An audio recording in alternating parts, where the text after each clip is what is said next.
So what do these people need to get started? Why aren't they starting? We all know the answer is fear. But the difference with you guys or me or anybody who's followed through is we're more afraid of what life would be like if we don't follow through than the person who's willing to settle for what they got and kind of hope it'll change and maybe purchase something for the moment and then not follow through on it. It's almost like people, overachievers, have a little more fear. They're a little more afraid of missing out. They're afraid of not being there, or they got a strong enough reason to follow through. So I'd say if you're looking at home, you want to give somebody some value, go, where do I start? I'm sick of this. That's a damn good place.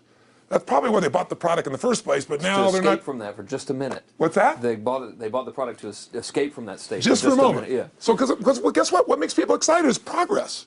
You don't have to be at the goal yet to feel alive again. You have to make progress. And the first step to progress is making a decision and buying the product. But then they don't do the second step, which is open the damn thing up. I think another powerful distinction that you're hitting on here is the fact that a lot of people that have breakthroughs in their lives, like including Frank and I both in different, success stories, situations, whatever you want to call them, is that, people typically hit rock bottom before that must is a reality. You're right. So in thinking of that, because a lot of things as well, like we hear in marketing, like if you had a gun to your head right now and you had to make money in the next, 48 hours, what would you do? And that really resonates with people. But so I just wanted to bring this into the conversation because I think a big part of the market of all these people aren't people that have their backs completely against the wall yet. That's right. Okay, so they're not in a must situation yet.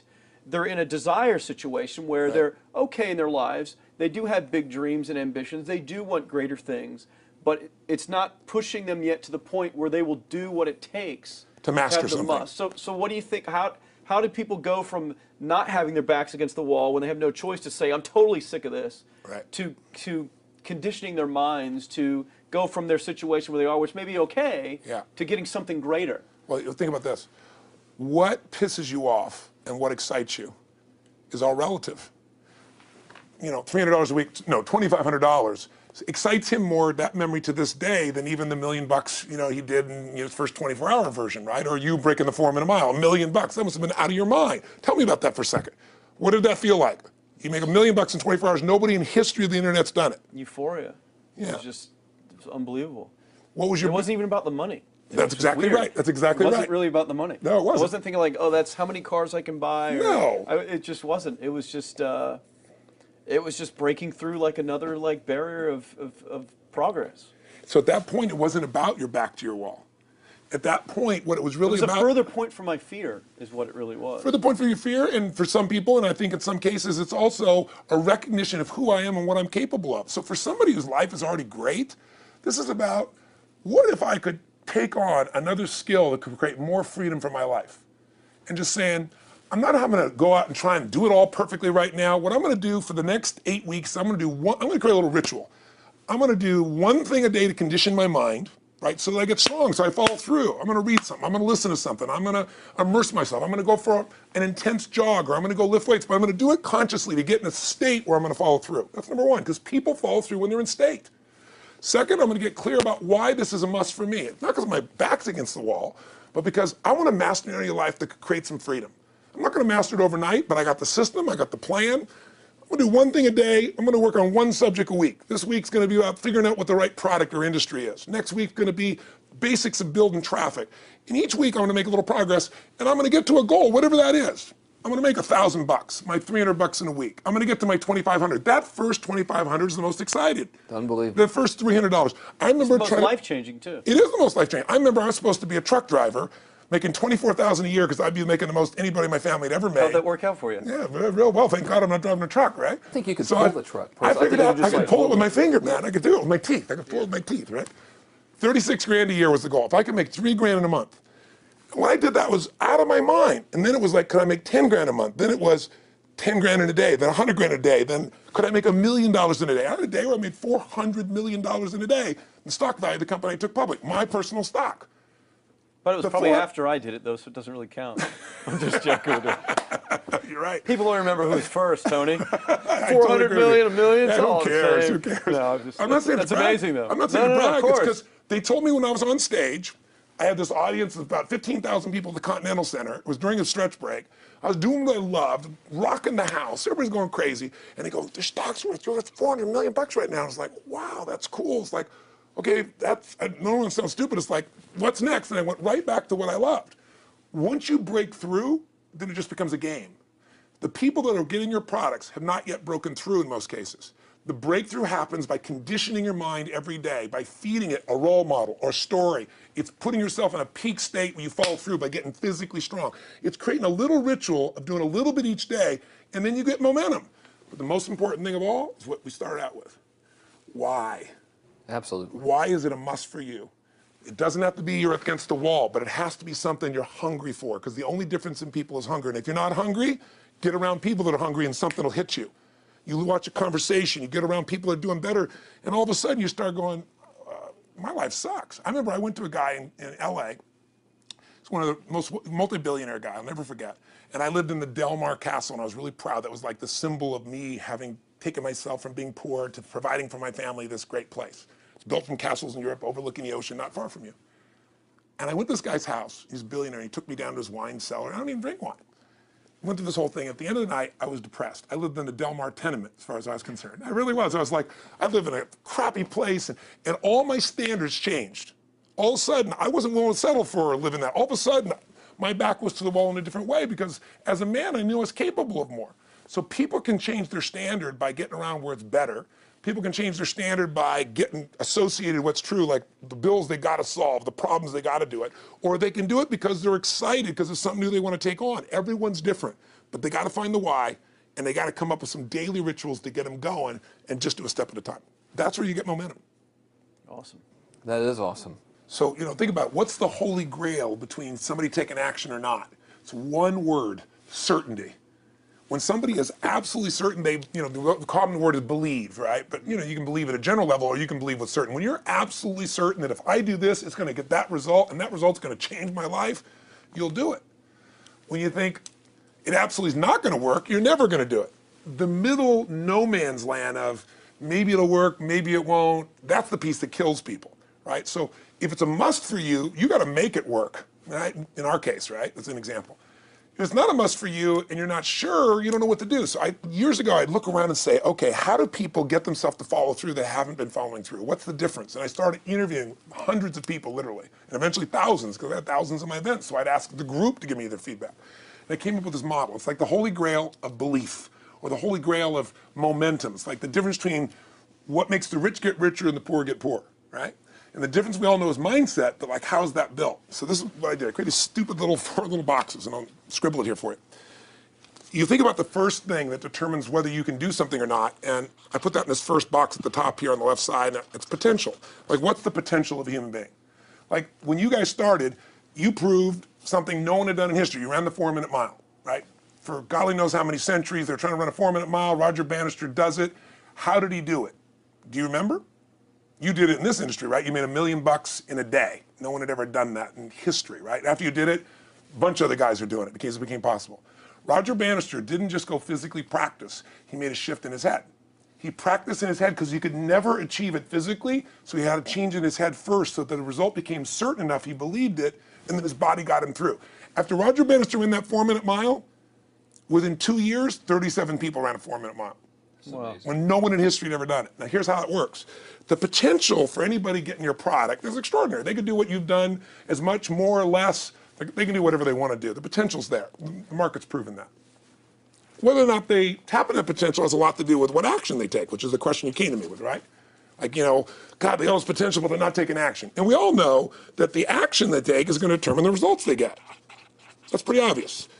So most people have a belief about what their real potential is no matter what you tell them. And that affects how much action they take. And of course that affects the result. And then ironically, that result reinforces their belief. And then that belief affects it. So I'll give you an example. Let's say a person has unlimited potential, we all agree. But they take little action, little results. Why? Because they have to start with a problem with their belief. They don't believe it's really going to happen for me. Maybe for Frank Kearns because he's got the cool hair and stuff, or maybe it's for you because you're so driven, but it's not me. Maybe Tony Robbins because he's a freak, got these big teeth. Whatever their thought process is, right? They got this thing, right? But what happens is, if you believe that there's very little potential, how much action are you going to take? Nothing, little. And when you take little potential with a little action, what kind of results do you get? lousy little results. And when you get little results, what does that do to your belief? You go, see, I told you this was a waste of time, told you this wouldn't work. And then what happens? You tap even less potential. You take even less action. You get even worse results, and your belief gets even weaker. And this sucker feeds on itself until you are in the downward spiral. It's poisonous. It's poisonous and it's self-fulfilling.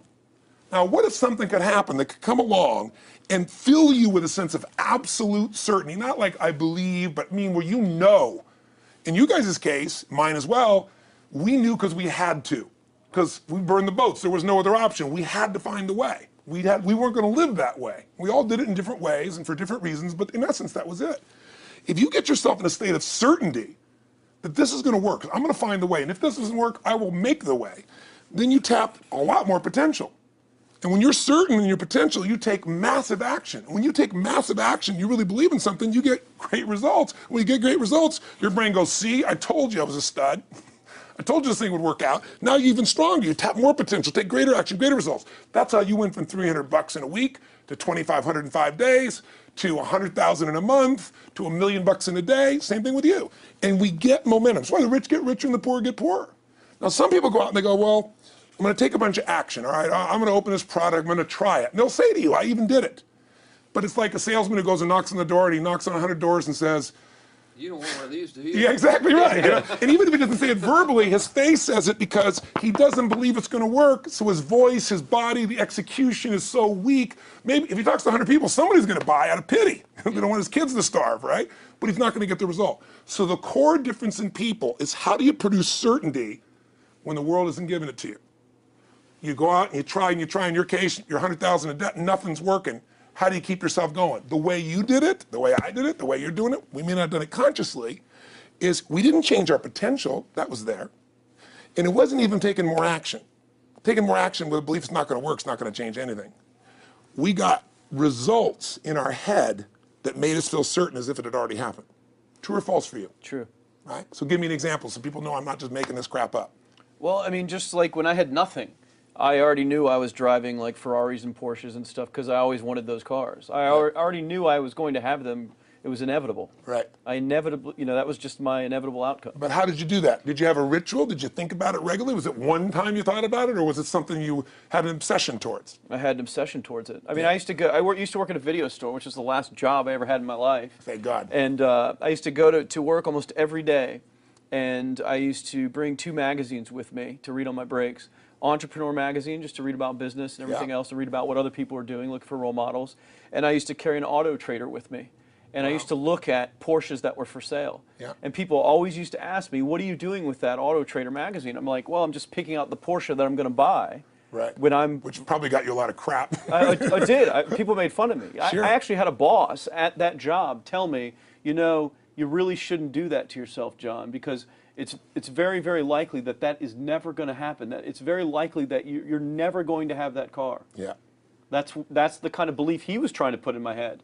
And I was like, no, you don't realize that it's inevitable that I will drive here sometime in the near future with that car when I'm not working for you and drop movies off for you to put back on the shelf. And that actually happened. And it was one of the most fulfilling days of my entire life. And the great thing was when I pulled up in this car, I was in my mid-20s. Yeah. A car that most mid-20s. What kind of car was it? It was a Porsche 911 Turbo. It was a convertible and everything. Just a beautiful car. It was one I always dreamed of having. But for a few years I always circled the ads of which ones I was going to buy. Well, when I finally got it and I pulled up at the store, I had all these people. Some people that were still working at this $7 an hour job were there years after I left.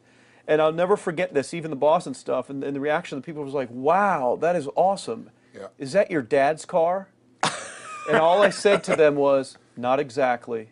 Good for you. And I just smiled and just left. But it was, it's the weirdest thing, but I just knew it was going to happen. But you knew it because I conditioned myself you to did it over and over again. Yeah. When I was in high school, I was not a popular kid, but I was passionate and intense, and I'll never forget. Some particular girls gave me some crap, and a guy too.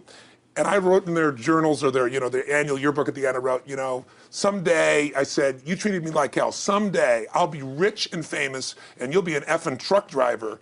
And you'll be sitting there, I'll be with with this beautiful woman of my life, rich, and you'll be watching me on television thinking, you wish you would have treated me better. I actually wrote this shit in people's annuals because I went to a 10-year high school reunion. One of the people friends showed me this stuff, great. right?